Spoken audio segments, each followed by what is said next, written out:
All of us have some time or the other had people doing injustice to us, hurting us with their words or actions, or we grew up in a difficult environment, an abusive environment, or somebody cheated us of our fair share in business, etc., took credit for our work, and was unjust in so many ways.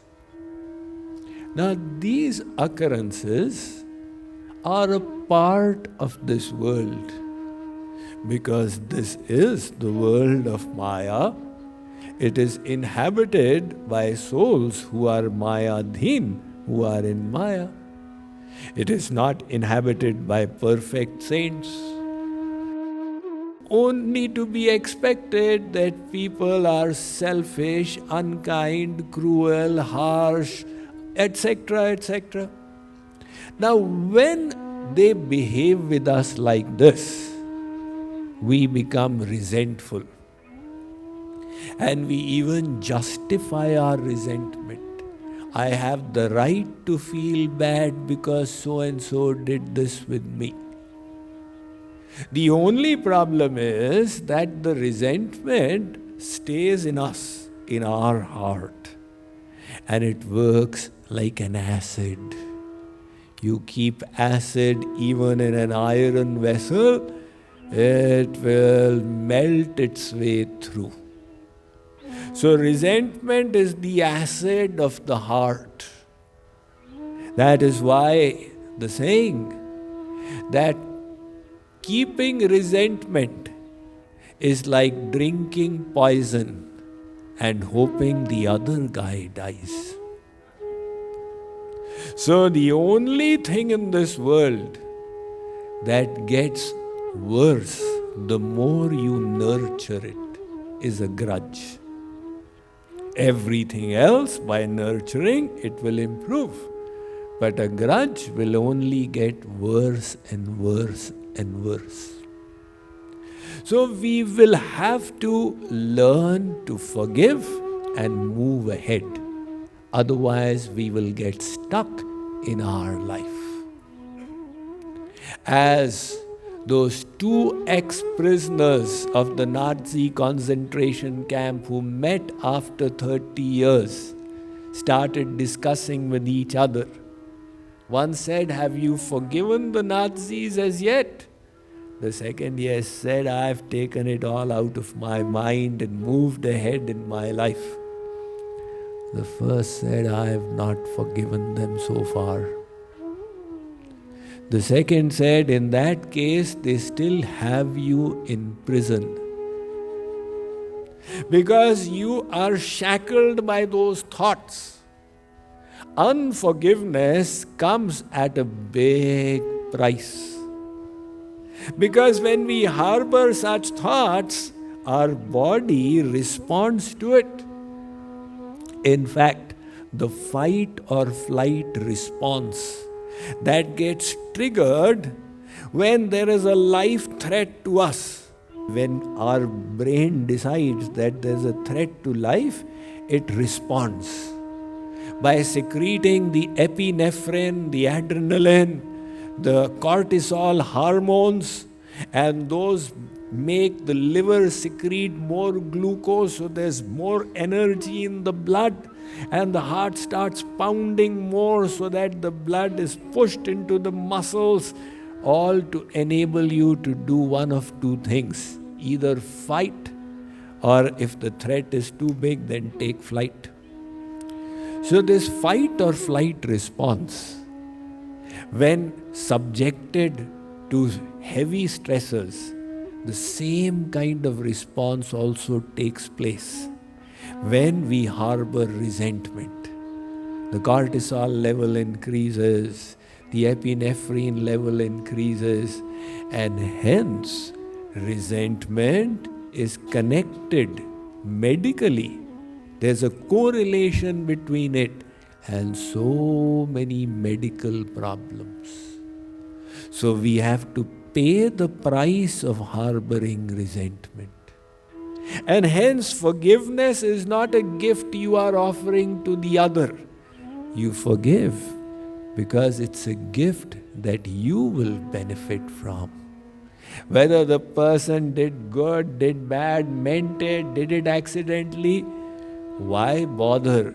You need to protect your mind and your heart. It's just like you would like to keep the living room of your house clean. And if your neighbor came to empty the garbage pail in your carpet, and you saw the dead cockroach and the dead mouse and the bugs, etc., running here and there, you would say, look, either clean up the mess or I'm calling 911. We are mindful that nobody brings garbage to our house. But what about our mind? Why do we allow garbage to come into our mind? Will it not have an impact on our mental state, our happiness, and even our bodily health? One teacher taught this to the students. She came to class with bags of potatoes and asked the students, for today, your assignment is to prepare your hate list. Who are the children or anybody in the world that you hate? So they all made a list. One's list had 3 people on it, one had 5, one had 15, one had 1 person. The teacher said, all right, no matter how many on your hate list, take those many potatoes from here and write the name of the person you hate on each potato and put the potatoes in your bag. When that was done, the teacher said, now, you are not to take these potatoes out. If I come to know, you will fail my subject. So no matter when you go home, when you come back from home to school, the potatoes must remain there, even when you are in the classroom. Initially, the extra weight was a little burdensome, but not so much. But after 3 days, the potatoes became soggy, they caught fungus, they started putrefying, they became rancid, and they were stinking. Even when they were in class, there would be a stench, but the stench would continue with them at home. And the students were fearful of taking out the potatoes lest the teacher come to know and fail them. On the 7th day, the teacher said, now you can throw them out of the window. They all heaved a sigh of relief. Thank God, thank God. The teacher said, did you enjoy the potatoes in the bag? Arey ma'am, it was so terrible. The smell was awful and the soggy potato was spoiling my books as well. The teacher said, likewise, if you keep hatred towards anyone, whether that person deserves forgiveness, doesn't deserve forgiveness, deserves to be hated, the point is the thoughts are in your own mind and they will hurt you terribly. That is why all the religious traditions of the world have emphasized this. If you wish to progress, you will need to master the art of forgiveness. In relationships, you will have to forgive again and again. Because the other person is not perfect. Your husband or your wife, they are only human beings. They will make mistakes. You have to learn how to forgive. One husband and wife had been fighting and fighting. Do husbands and wives fight? I don't know, I'm only guessing. This fight became so severe. First the voices, the decibels increased until they stopped speaking to each other. Now the matter was serious. The husband had to go for an early office appointment and he was a late riser. He knew his wife is an early riser and can wake him up, but how to tell his wife? So at night, she was asleep. He wrote a note to her, please wake me at 5 a.m. and went to sleep. He was a late sleeper. She woke up early at 4:30 as was her habit and saw the note. And she wrote a note back, it's 5 a.m., please wake up, husband. The point is that you have to be willing to forgive the other.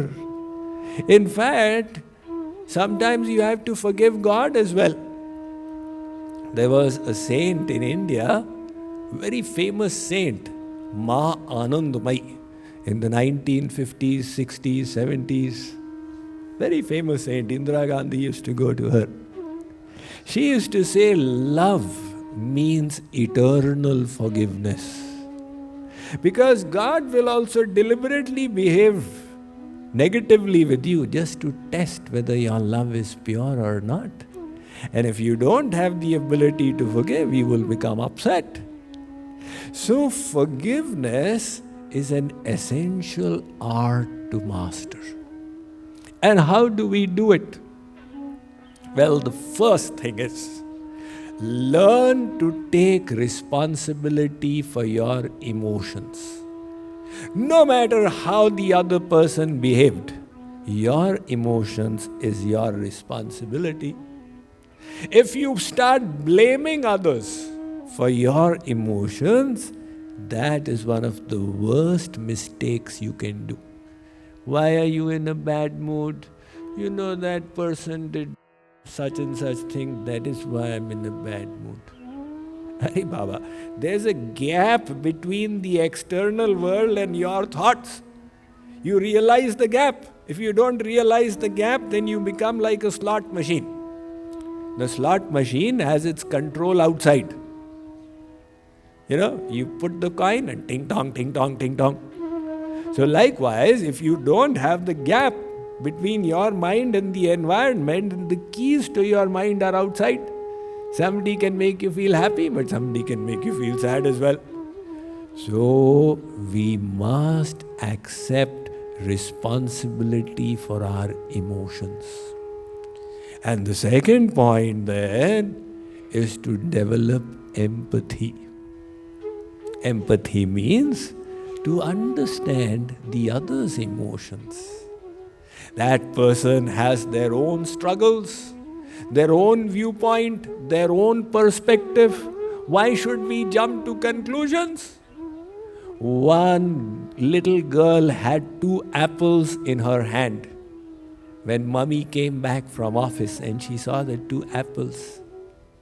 She said, "Beti, give me 1 apple." The girl bit one, then she bit the second. Then she gave the first one to mummy. Mummy said, "How selfish can you be?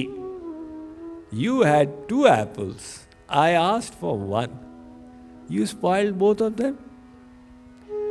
The girl started crying, "Mummy, I was just checking which is the sweeter one so I can give you the sweeter one." Now the girl had her own perspective. The mother jumped to conclusions. That is why when we are passing decisions on others, we don't realize that they may have their own perspective as well. So develop empathy for others. And the third is realize your own mistakes. It is not that we are perfect.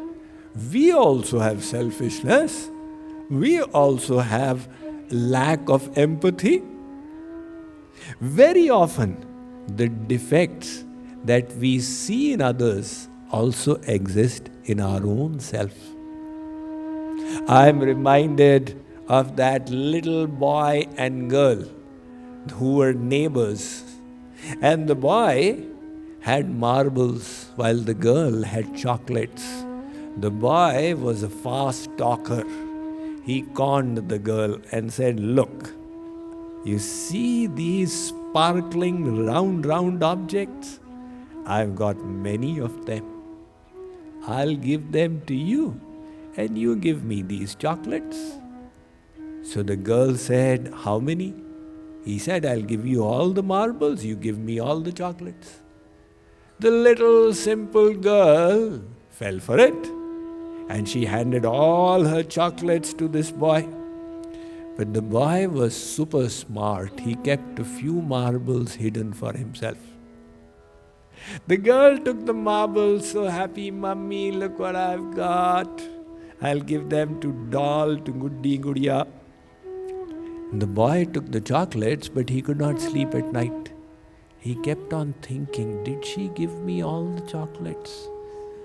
I've got a feeling that she's probably not given me the chocolates. She must have kept some hidden. Because he had kept some hidden, he is thinking she must have done the same. Likewise, we don't look at our own selves. That do we not make mistakes? If we accept the fact that we are only human, we'll find it easier to accept that others are only human. And then if they made a mistake, why make such a big deal out of it? The saints have much to teach us in this regard. They welcome hurts. For them, harboring resentment is out of the question. They're not even familiar with the idea. In fact, they welcome negative behavior. Why? They see it in it an opportunity to grow spiritually. To grow spiritually means to cleanse your heart. And in those hurts is the biggest opportunity to cleanse your heart. Nindak niyare rakhiye angan kuti chhabaye. Kabir ji says, Nit sabun pani bina nirmal kare subhai. Saint Kabir says, if you wish to cleanse your heart, do one thing. Find a critic. Somebody who's very incisive with their comments, very acrimonious with their statements. Put that person in your house and apply a tilak on his forehead. Which means offer your respect. Sir, please say what you have to say. And you just keep learning to tolerate.